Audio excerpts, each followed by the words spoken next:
Now that we have got the predictions for 2013 out of the way, let's move on to the gadgets that we anxiously wait for in 2013. Now, Samsung had a huge hit on their hand with the Galaxy S3, the successor to the widely acclaimed Galaxy S2. In 2013, Samsung looks to continue the trend with the Samsung Galaxy S4. According to the rumors, the display would be up to a resolution of 1080p, which will also be one of the trends most likely to be followed in 2013 in smartphones, especially when a lot of smartphones like BB10 and Lumia will be available across the globe by then. Going by the uber successful S3, we would like to think so.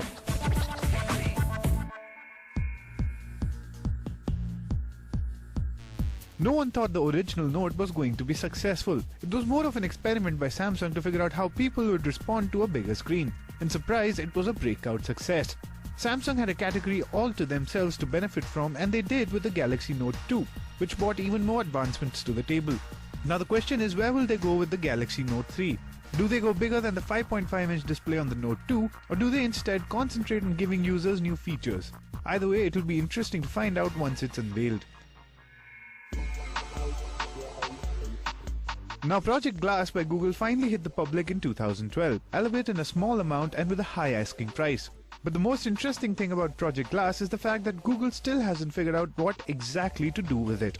Like most innovative ideas, it's interesting, a sort of offshoot to the 6th Sense demo at TED, but lighter to wear and giving you more options.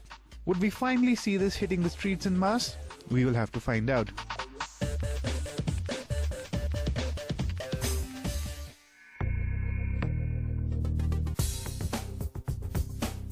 The Mini finally happened in 2012, as it marked the first time we saw Apple caving to market demands and producing a 7.9-inch mini version of its popular iPad lineage. And for most people, it got a lot right the first time. But there were still people who were scoffed at the outdated specs and the absence of a Retina display. So our guess would be Apple would finally go Retina display for the Mini 2. But we still have to wait and see if this happens.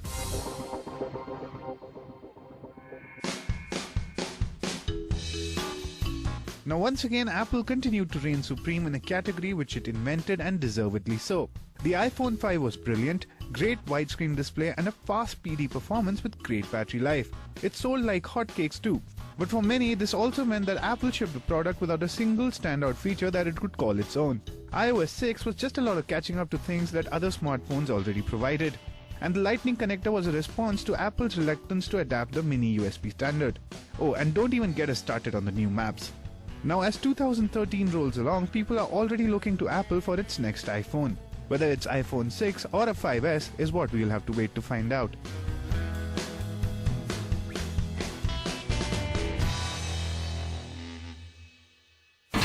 India's #1 news app just got even better.